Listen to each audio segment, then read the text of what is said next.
Assalamualaikum warahmatullahi wabarakatuh. Selamat malam sahabat-sahabat religi. Semoga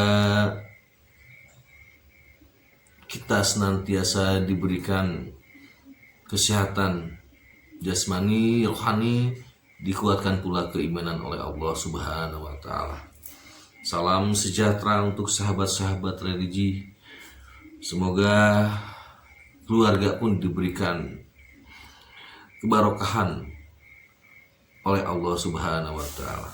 Nah, sahabat-sahabat, kali ini kita akan mengulas sejarah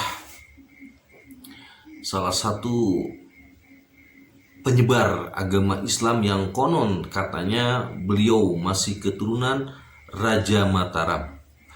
Beliau menyebarkan agama Islam dimulai dari wilayah Garut sampai ke daerah Banten dan terakhir di wilayah Kampung Cicewol, Desa Makarsari, Kecamatan Cicurug, Kabupaten Sukabumi.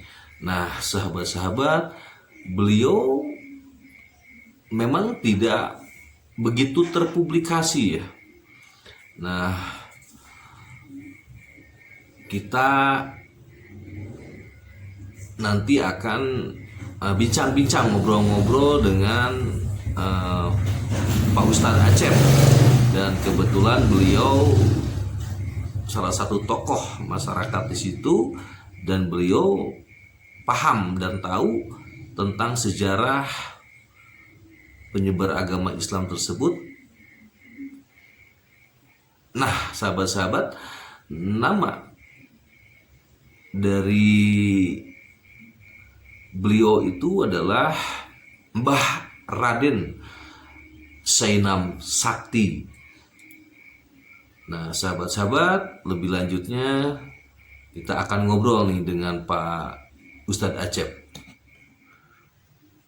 Nah, Pak Ustadz, bisa diceritakan tentang di sini Kampung Cicewol, Kecamatan Cicurug itu, tentang sejarah salah satu penyebar agama Islam di daerah Cicurug, yaitu Haji Raden Sainam Sakti. Gimana menurut Pak Ustadz Acep nih terkait beliau sejarahnya?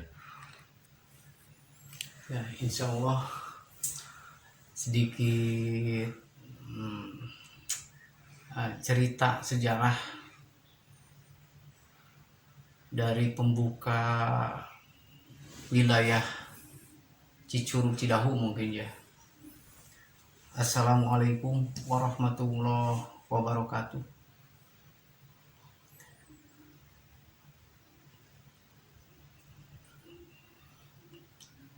Cicurug atau Cidahu dulu sebelum Pakuan Pajajaran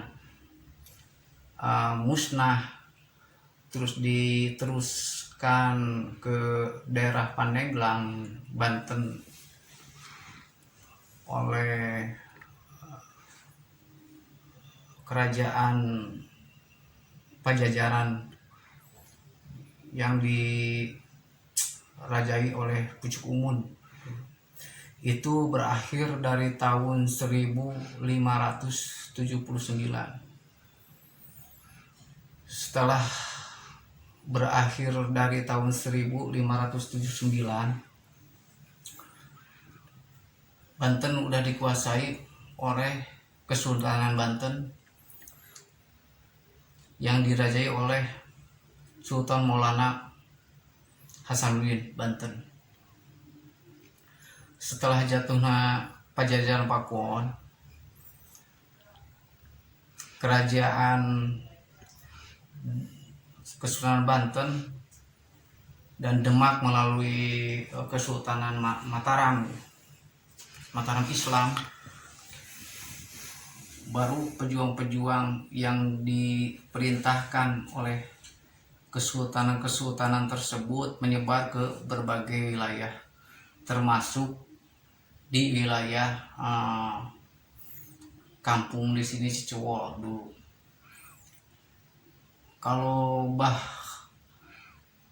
Haji Raden Senam Sakti, jadi semasa hidupnya dari tahun 1600 sampai 1700 Hijriah ya Pak Ustadz? ya, Hijriah.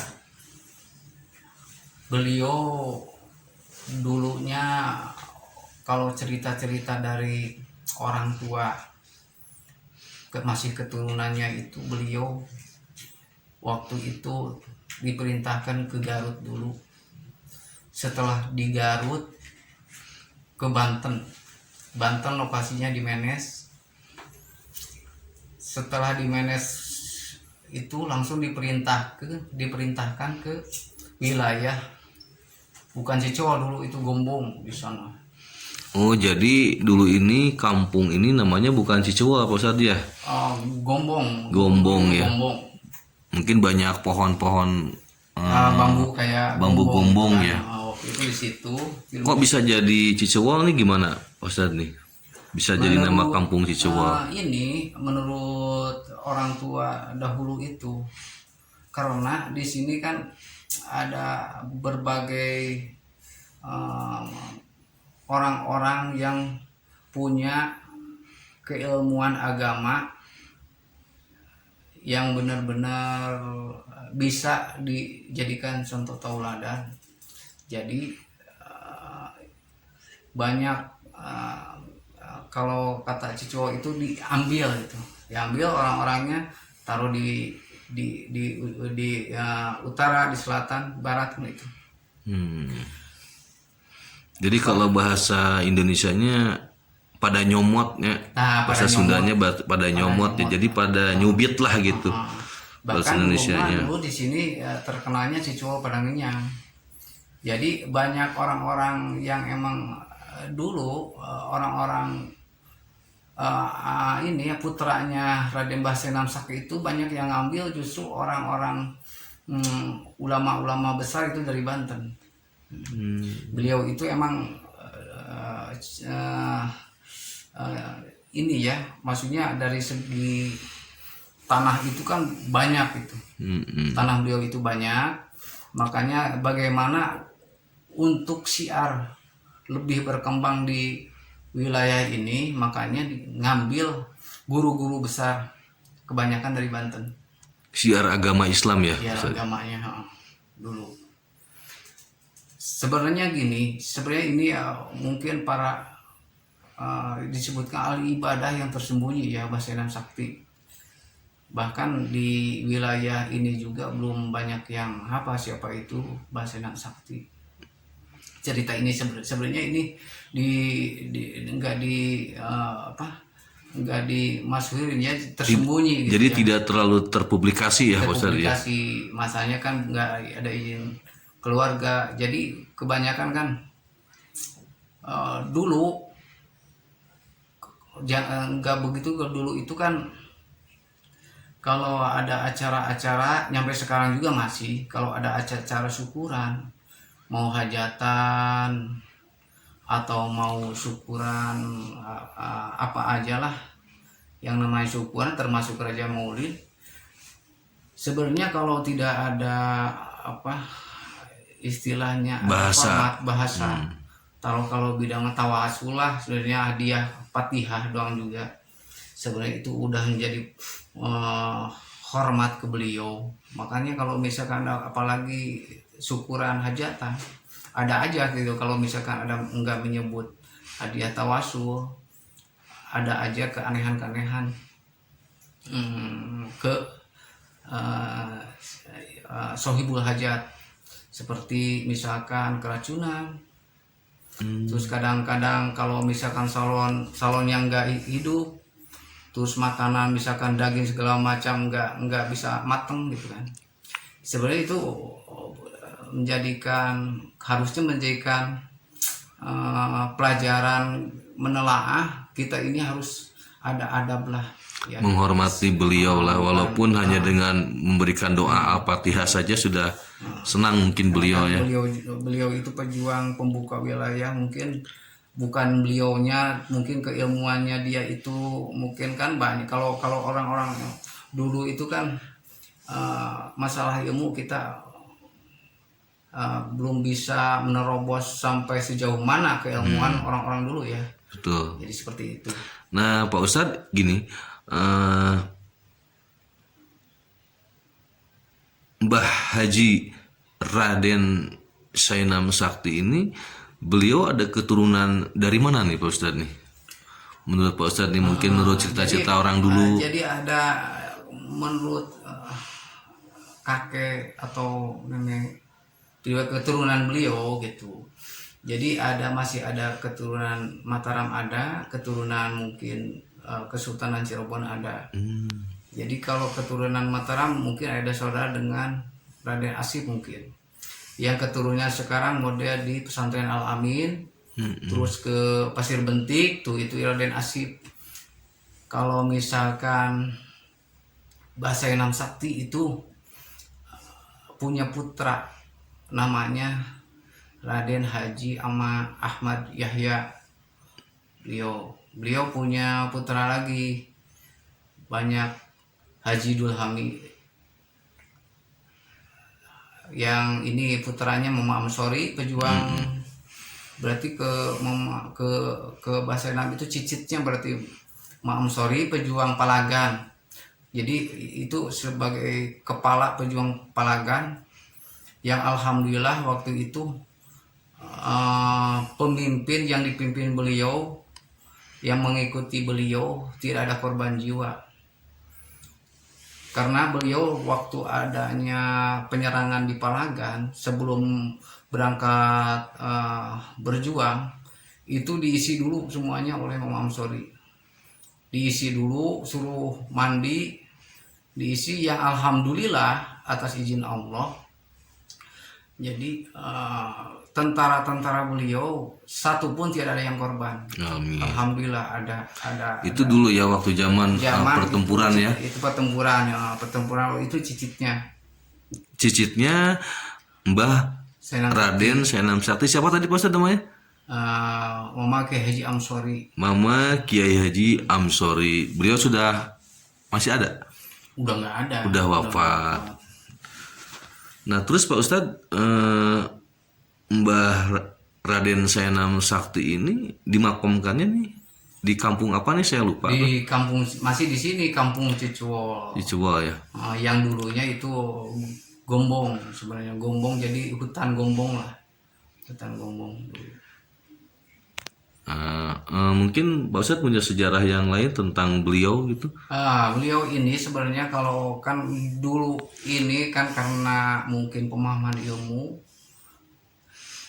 di kampung ini dulu kan kalau misalkan ada syukuran kan itu kan kadang-kadang sering dohir ini ya harimau gitu. Konon katanya ya. Konon katanya identiknya harimau. Jadi kadang-kadang mungkin ada perasaan takut ya. Padahal kalau kita niat baik berziarah asal niatnya baik, jangan macam-macam, itu sebenarnya kalau kita justru adem. Bahkan banyak orang yang berziarah ke situ yang udah misalkan berhasil. Itu kalau misalkan niatnya baik, ikhlas ridho Allah, mendoakan beliau. Tujuannya satu, ziarah itu kan silaturahmi. Kedua, mendoakan. Ketiganya, kita harus mengingat kematian, bahwa kita juga akan mati. Cuma dalam mengingat kematian itu, kalau perjuangan orang-orang dulu, apalagi yang ahli ibadah kan sampai jauh mana sih perjuangan syiar agama itu. Makanya jadi kita harus mencontoh tauladan dia seperti gimana gitu. Sebenarnya kalau misalkan kita ikhlas, ridho, niatnya bagus, itu akan banyak orang cerita banget ini mengeluarkan aroma wangi yang benar-benar wangi, tidak ada bandingnya. Betul, dari betul. Minyak, ngisik atau apapun gitu. Itu kalau niatnya baik, merasa kita ini banyak dosa, terus merasa kita nggak ada apa-apanya, itu pasti. Tapi kalau niatnya nggak baik, emang bawaannya Ada takut. wujud-wujud sesuatu yang Ada sesuatu menyeramkan ya. yang aneh-aneh, takut, pokoknya gitulah, menakutkan. Itu seperti itu. Nah, sahabat-sahabat religi, apa yang dikatakan oleh Pak Ustadz Acep memang yang saya rasakan betul. Saya pernah berziarah kepada beliau dengan tujuan kita mendoakan beliau yang konon katanya beliau merupakan penyebar agama Islam yang awal keberangkatan beliau menyebarkan di daerah Garut sampai beliau menyebarkan pula di daerah Banten, yaitu tepatnya di daerah Menes, dan terakhir beliau menurut Pak Ustadz Acep ini syiar agamanya menyebarkan agama Islam di daerah Gombong yang waktu saat itu namanya Gombong, yang sekarang terkenal dengan Kampung Cicewol. Nah, makom Mbah Raden Sainam Sakti ini dimakomkannya di Kampung Cicewol yang dulunya nama kampung tersebut adalah Gombong gitu. Apa yang dikatakan oleh Pak Ustadz Acep, maaf rekan-rekan sahabat-sahabat religi, itu sangat betul ya. Satu kali saya berziarah kepada makom beliau mendoakan, terus kita mengingat bahwa kita akan mati mengikuti beliau, dan kita itu setelah kita tawasul ya kan, mendoakan, itu langsung hati kita itu tergugah dan mengingat dosa di makom itu, di makom Raden Sainam Sakti. Masya Allah, itu mengingat bahwa kita itu hidup itu banyak dosa sampai saya meneteskan air mata. Itu yang dirasakan oleh saya. Saat itu kita berziarah dengan Pak Ustadz Acep dan Pak Ustadz Sarip. Memang kebetulan nih Pak Ustadz Sarip tidak bisa hadir nih, sahabat-sahabat religi. Nah, terus selang kemudian kita berziarah lagi.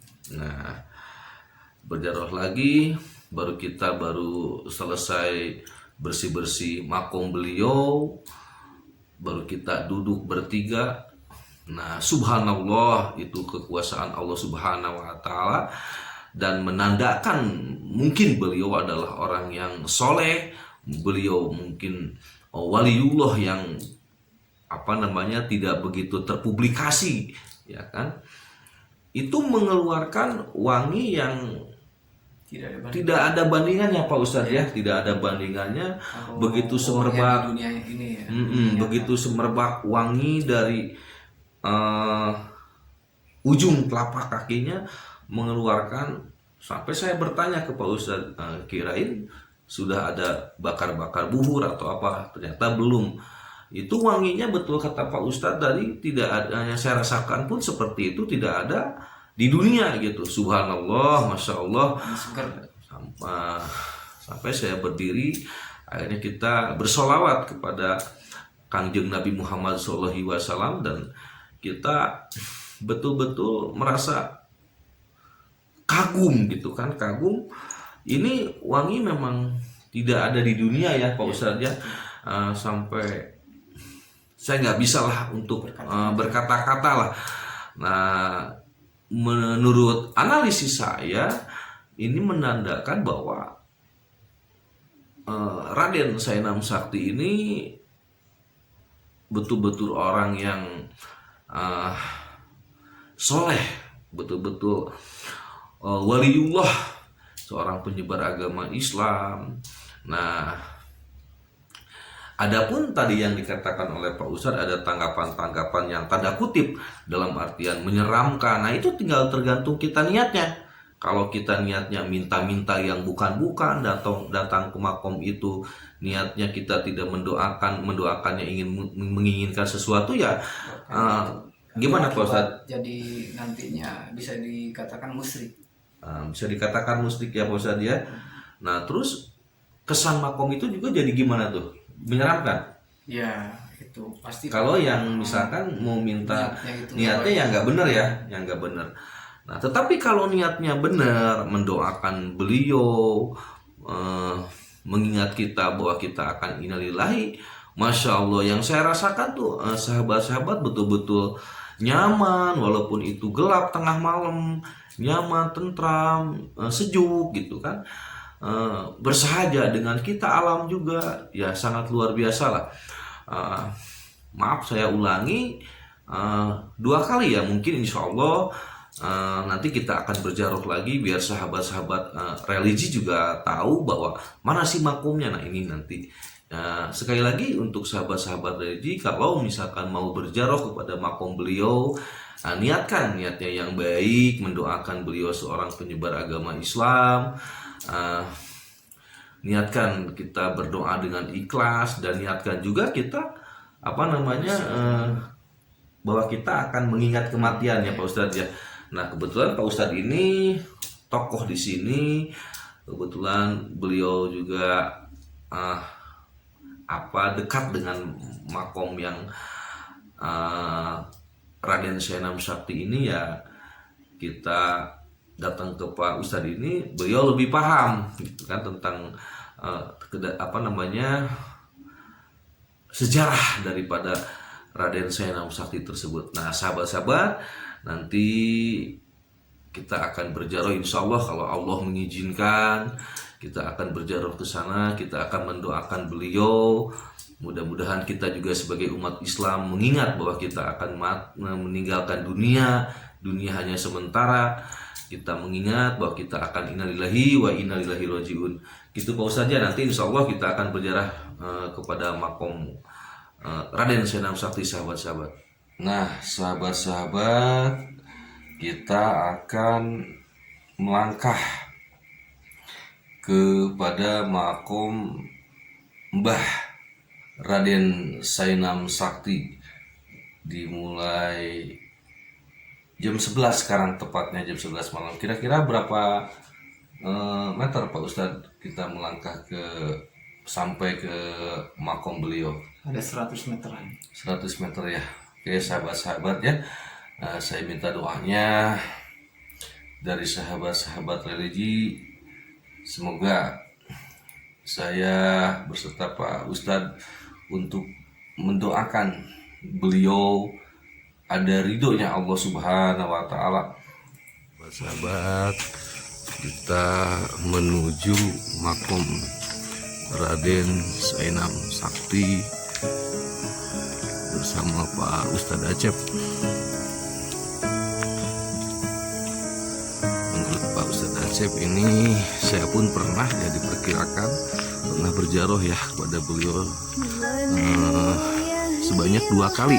Nah sekarang ini yang ketiga kalinya nih ya sahabat-sahabat religi, saya minta doanya semoga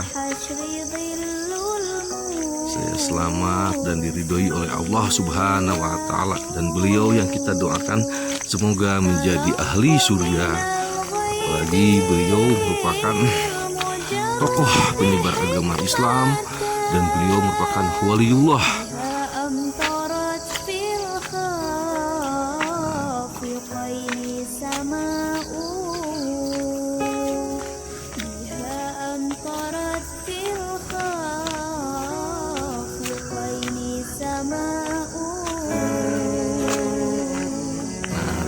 Tepatnya jam 11 malam ya, kita dengan Pak Ustadz nih. Sahabat, saya didampingi Pak Ustadz Acep untuk berjaroh malam ini di makom Raden Sainam Sakti, mendoakan beliau sekali lagi sebagai wali Allah, sebagai penyebar agama Islam. Saya dituntun oleh Pak Ustadz Acep. Silakan Pak Ustadz Acep.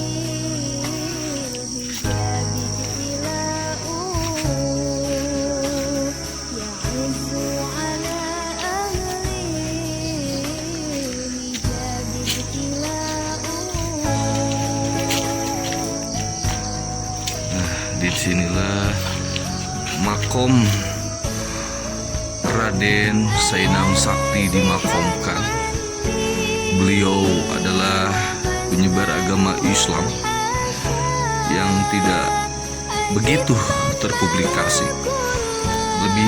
Terlebih dahulu saya akan mengucapkan, silahkan Pak Ustadz. Assalamualaikum ahli kubur minal muslimin wal muslimat wal mu'minin wal mu'minat. Assalamualaikum wali Allah Raden Sainam Sakti. Mungkin tertimpa hujan dan angin, kotor ya, banyak kotoran. Kita akan bersih-bersih dulu dengan Pak Ustadz. Mohon izin, inilah makom waliullah. Sekali lagi, Raden Sainam Sakti dikebumikan di Kampung Cicewol, Desa Makarsari, Kecamatan Cicurug.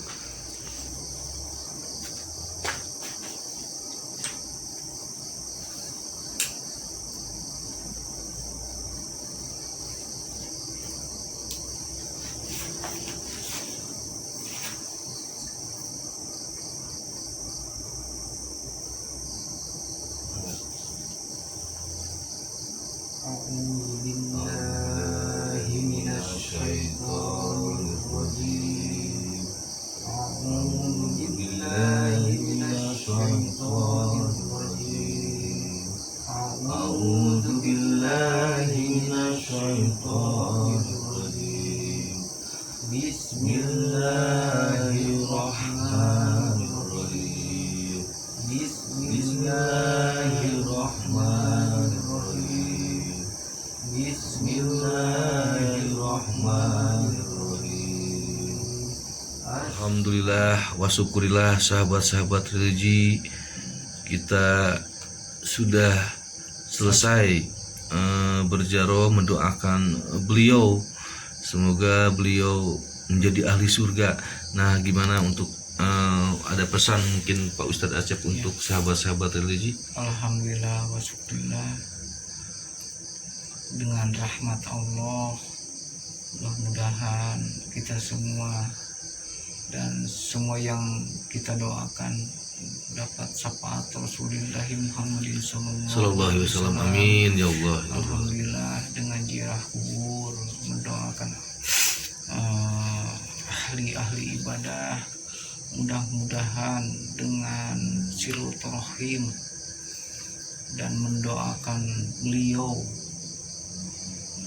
serta kita yang masih berada hidup di dunia ini bisa mengingat kita juga akan pulang seperti pendahulu kita, dan kita gali tauladan yang baik, syiar-syiar agama yang penuh dengan lika-liku perjuangan beliau.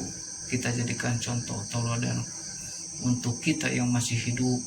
Mudah-mudahan langkah-langkah yang kita lakukan bisa bermanfaat dan menjadi barokah dunia maupun akhirat.